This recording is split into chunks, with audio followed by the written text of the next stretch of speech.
भगवान शंकर स्मशानवासी हैं, वहां सब जाकर रोते हैं। वहां वो आनंद मग्न नृत्य करते हैं। जिस स्थान को संसार अपवित्र मानता है उसे वो तपोभूमि बनाकर समाधि लगाते हैं। हमारे यहाँ तो ऐसी भी प्रथा थी कि जहां शिव मंदिर होता था उसके सामने से बारातें नहीं निकलती थी, क्योंकि शिव जी को तो महाबैरागी माना जाता है। यद्यपि गृहस्थ हैं, तथापि उन जैसा विरक्त कोई नहीं। उनकी अपनी बारात भी ऐसी ही थी। मानस में इस दूल्हे का श्रृंगार सर्पों और भस्म से हुआ बताते हैं। बारात में विभिन्न प्रकार के रूपों वाले भूत प्रेतों के नाथ, व्याघ्र चर्मधारी, भुजंग भूषण वाले दूल्हे महादेव को देखकर सती देवी की माता मैना तो मूर्छित ही हो गई थी। महादेव की अपनी तो कोई इच्छा थी नहीं, ना विवाह करने की और न मेकअप की। सती देवी जैसे शिव भक्ति ही उनके सौंदर्य, निष्कलंक भाव और रूप को समझ सकते हैं और जानते हैं कि हर कोई शिव तत्व का अभिलाषी नहीं होता। संत महात्मा और शास्त्र कहते हैं इच्छा दुख की जननी है। स्मशान भूमि पर सांसारिक इच्छाओं सहित मानव देह भस्म हो जाती है। देह पर भस्म का लेपन इच्छातीत होने का प्रतीक है, और जहां इच्छाओं व देह भाव का अंत हो जाए वहां शिव जी आनंद मग्न होकर नृत्य करते हैं। इसका अर्थ यह नहीं कि परमानंद की प्राप्ति हमें मरणोपरांत ही होती है। अम्मा कहती हैं कि शिव हमारे भीतर है, हम और ब्रह्म एक है। देहासक्ति का अंत हो जाए तो आनंद स्वतः प्रस्फुटित हो उठता है।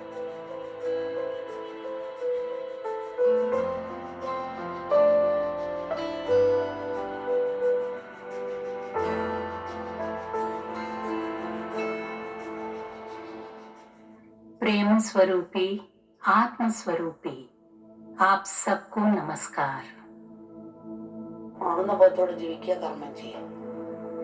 അപ്പോൾ നമ്മളെ ഒരു കർമ്മവും ബാധിക്കില്ല. അതാണ് ആനന്ദത്തിന്റെ രഹസ്യം. അതാണ് ശിവരാത്രി നമ്മെ ഓർമ്മപ്പെടുത്തുന്നത്. जनमानस में ईश्वर चिंतन और भक्ति भाव की लहरें जगाने वाला महोत्सव है महाशिवरात्रि। शिव यानी शुद्धता, परम सत्य, परम मंगलकारी है। सब मंगल का आधार मात्र ईश्वर है। ईश्वर के प्रति भक्ति और समर्पण से प्राप्त होते हैं अच्छाई, समृद्धि और शांति। आमतौर पर मानव मन और इंद्रियां सांसारिक विषय भोगों में डूबे रहते हैं। आँख, कान, जीव, नाक और त्वचा इंद्रिय सुखों के लिए सतत तरसते रहते हैं। मन सदा विविध विचारों और विषयों से घिरा रहता है। ऐसे इंद्रिय मन को ईश्वर चिंतन और सामूहिक पूजन की दिशा में ले जाने के लिए हमारे ऋषियों ने ये उत्सव बनाए। आध्यात्मिक दृष्टि से शिवरात्रि हमें स्वरूप के प्रति जागृत करने का साधन है। आदि भौतिक दृष्टि से शिवरात्रि मानवता को सुसंस्कृत करने व मनों को एकजुट करने वाला उत्सव है। आधिदैविक दृष्टि से ये संहारक एवं सर्वेश्वर शिवजी का सामूहिक आराधन पूजन है। संहार का अभिप्राय केवल भौतिक स्तर पर ही नहीं बल्कि अज्ञान, अहंकार और अधर्म के संहार से भी है। संभवतः यही मंगल तत्व है। शिव भगवान मंगल स्वरूप ही है। वो नित्य मुक्त, एकमेव द्वितीय, अखिल ब्रह्मांड नायक है। प्रपंच रूपी शरीरधारी, अपने भक्तों पर अतिशय स्नेही व उनकी रक्षा के प्रति सदैव जागृत तथा उनके भक्ति मुक्ति प्रदाता है। अर्धचंद्रधारी, गंगाधारी, सर्पालंकार व व्याघ्र चर्मधारी, सर्वांग भस्म लेपित शिवजी मन को एकाग्र करने और हृदय को आनंदित करने हेतु उत्तम रूप है। सामान्य रूप की अपेक्षा दिव्य रूप कहीं अधिक आकर्षक होता है। यही हेतु है श्रृंगार का, जो प्रतीकात्मक भी है। भगवान शिव का रूप, श्रृंगार, लीलाएं हमें माया सुषुप्ति से जगाने के लिए है। सत्यम शिवम सुंदरम, इन गुणों का कोई रूप तो है नहीं। इनका ना तो कोई रूप है ना ही आकार। ये निराकार, निर्विकार हैं। कुछ चीजें सत्य, शुभ हैं और सुंदर हैं हम कहते हैं। किसी वस्तु के बारे में, स्थिति या व्यक्ति के बारे में ऐसा कह सकते हैं।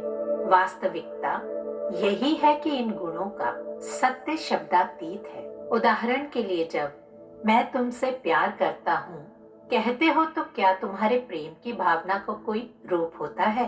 क्या इसे छू या देख सकते हो? नहीं।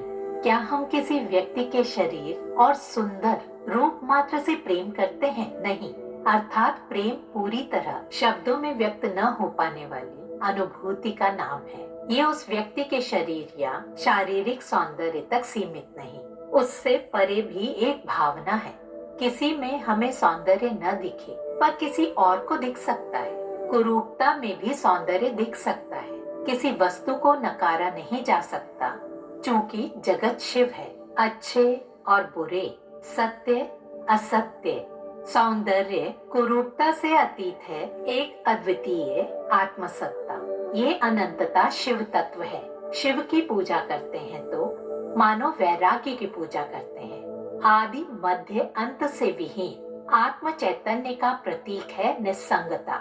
जो सबको आश्रय देता है वो हर चीज का अधिष्ठान है।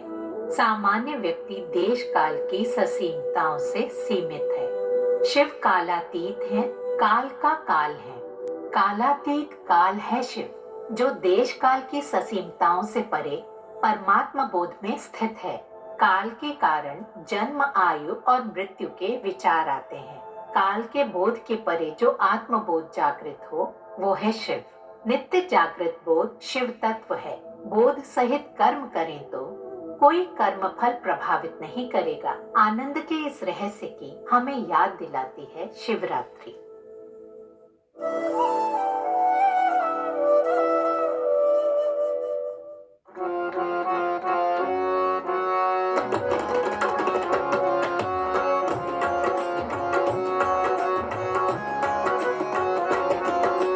Shambho Shambho Shambho Shambho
Pune में स्थित शनिवार वाड़ा एक ऐतिहासिक स्थल है जो 1818 तक मराठा शाही परिवार के पेशवाओं का मुख्यालय था।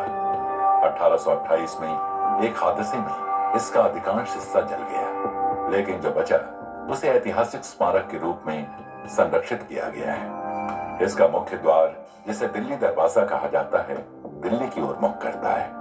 महल का अधिकांश निर्माण ईंटों से किया गया था, जबकि केवल एक छोटा हिस्सा पत्थर से बना था। ब्रिटिश आक्रमण के दौरान केवल पत्थर वाला भाग बचा रहा। 1750 के दशक में शनिवार वाड़ा में 1000 से अधिक लोग निवास करते थे, जो इसकी भव्यता और महत्व को दर्शाता है।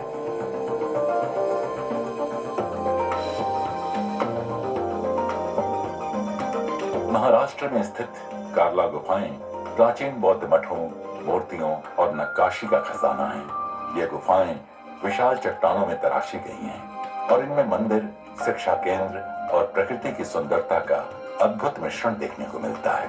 इनका निर्माण 5वीं से 20वीं शताब्दी के बीच हुआ था और ये क्षेत्र की सबसे पुरानी पत्थर की गुफाओं और बौद्ध मठों में से एक मानी जाती हैं। इनमें से भव्य चैत्य हॉल अपनी सुंदरता और मूर्तिकला के लिए बहुत प्रसिद्ध है।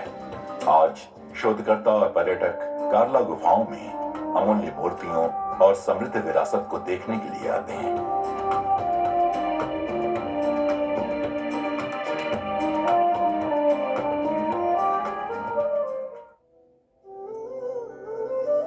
अम्मा अगली सुबह जल्दी हॉल में पहुंची, जहां हजारों भक्त उनका स्वागत करने के लिए एकत्रित थे। She's the mother of the stars, twinkling brightly in the skies. She's the mother of the mountains, rivers, oceans and fountains. She's the mother of creation. Pune के कई प्रतिष्ठित अतिथि अम्मा का स्वागत और सम्मान करने के लिए उपस्थित थे। मंच पर अम्मा को माला पहनाकर सम्मानित किया गया।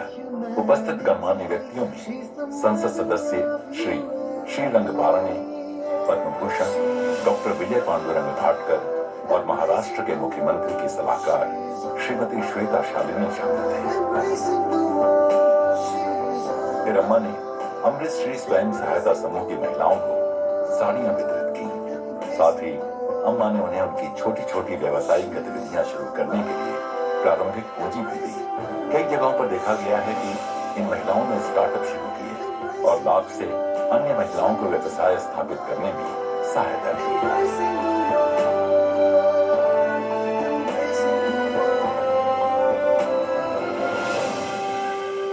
अपने स्वागत भाषण में संसद सदस्य श्री श्रीरंग बारणे ने कहा, मंचं महान कार्य संपूर्ण देशभर आणि अम्मा को नमन।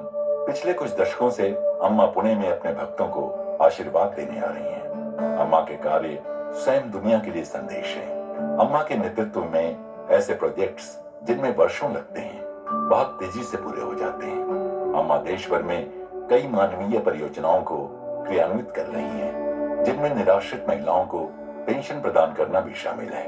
मैं अम्मा के प्रति गहरी कृतज्ञता व्यक्त करता हूं और सभी भक्तों से अपील करता हूं कि वे अपना सहयोग जारी रखें। इसके बाद पद्म भूषण डॉक्टर विजय पांडुरंग भाटकर ने सभा को संबोधित करते हुए कहा, अम्मांचा आशीर्वाद घेण्याचा सुद्धा आहे। यह हमारे जीवन का एक अविस्मरणीय क्षण है, एक पवित्र अवसर जब हम अम्मा का आशीर्वाद प्राप्त कर रहे हैं। हमें अम्मा के उस दृष्टिकोण को पूरा करने का प्रयास करना चाहिए कि हमारा जीवन पर्यावरण की रक्षा और एक दूसरे की सहायता के लिए समर्पित हो। अम्मा हर साल यहाँ आती हैं और इस वर्ष को हमें अम्मा के संकल्प की याद के रूप में देखना चाहिए। हमें भी इसी तरह का संकल्प लेना चाहिए। इसके बाद अम्मा ने सभी को ध्यान सत्र में मार्गदर्शन दिया।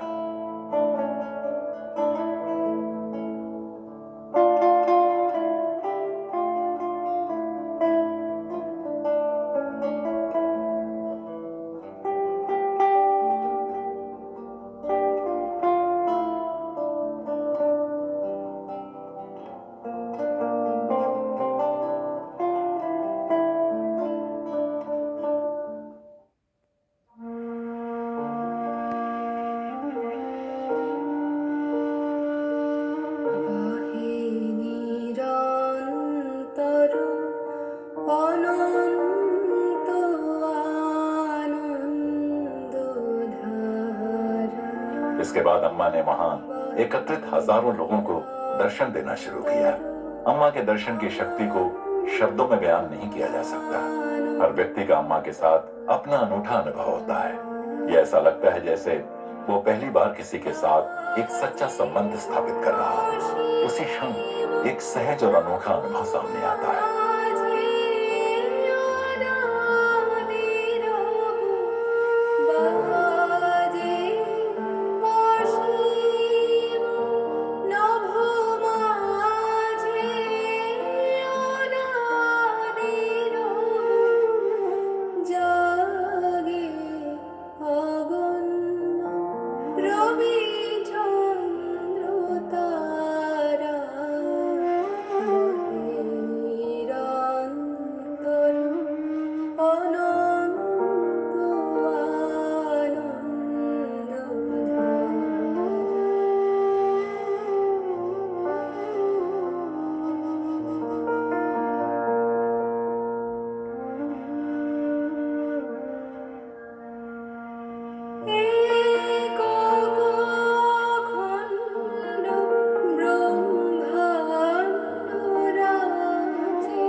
अम्मा का दर्शन सुबह लगभग भोर तक चला।